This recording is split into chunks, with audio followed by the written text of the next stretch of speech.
Hi everybody, Janine here. I am a labor and delivery nurse, been one for 6 years in a busy labor and delivery department. I actually am the assistant nurse manager on our unit of night shift, and so I oversee a lot of nurses, and um, I can give you a lot of insight on what I'm going to cover today, which is what happens to patients when nurses are short-staffed. Let me tell you, this is probably the biggest thing that I deal with every morning about 4 a.m. when I'm working. And what that is I go over staffing for the next day, and I never have enough nurses. There's always way too many patients for nurses. I actually work with another hospital, and we float, meaning we go back and forth to hospitals to help out if there's like one unit shorter than the other unit, or there's less patients and we have more patients. It kind of goes back and forth. It's a very hard job to do. I hate it. Absolutely hate doing staffing. It's probably the worst part of my job. Um, because what I don't understand it. Like, why are we short staffed? Well, because of budget. That's why, because they don't hire more people. But let's look at our patients. What happens to patients when nurses are short staffed? Patients die. That's what happens. And I always say, they're not going to realize it until a patient does die or a really bad outcome happens. And thank God on my unit, we have not had that. But I know around the nation they have. I mean, I read all this stuff all the time. Nurses are short staffed, patients die. Why? Nurses are in a hurry. They're doing stupid things because they're not looking at, what med they're giving. They're just saying, oh my God, I gotta get this done because I have another patient to go, or this baby's gonna deliver, I need to hurry and go give this person their vaccine. I'll give them the wrong vaccine because I'm not really looking at it. That's how our minds run.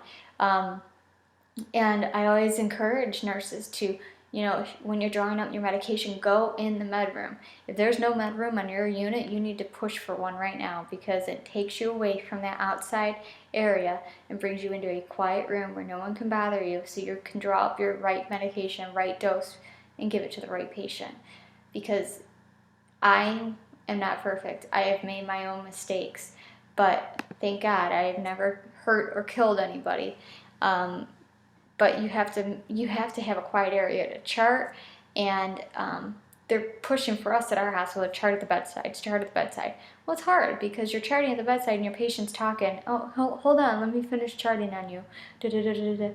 And then you could talk to them, because you're in this train of thought and you don't want to lose it, because God forbid you chart on the wrong patient, you chart the wrong narrative, and it gets picked up and goes to court one day, and you totally look like an idiot. So that's one thing. When nurses are short staffed, we rush and rush and rush when it doesn't have to be. If we just had one more nurse that day, I think it's more kills our budget more, because we all have to be on call, and we're always using the on-call person. On-call makes time and a half, so there you go. You could have had a half a nurse with that, and your other nurses wouldn't have been burnt out. What else does it do? Oh, now everybody has to mark no lunch, meaning no 30-minute break. 30 minutes? Yeah, I don't remember last time I had a 30-minute break at my job. I try and relieve people so they can run and get something to eat. I just say, come bring it back to the desk and eat it real fast. So all of us eat like toddlers. I mean, we pack a yogurt, pretzels, or something where you can eat it and go. Everybody cuts their sandwiches into fours so that you can just eat a piece of sandwich and then go back into your patient's room. It's a very sad way to work, because my husband works for a bank and he gets his 30-minute lunch every day and gets to leave the place and go eat lunch. That'd be the life, I'm telling you. I always tell him. So all these people have to write on their sheets, no lunch. Okay, so that's a half hour you're paying every nurse now, because they didn't have any lunch, which usually runs into overtime by the end of the week. So it's really sad, because our nurses work hard, and then there's me, who's 4 in the morning making phone calls to people's houses. Hey, we're really busy, seeing if you guys wanted to come in for time and a half.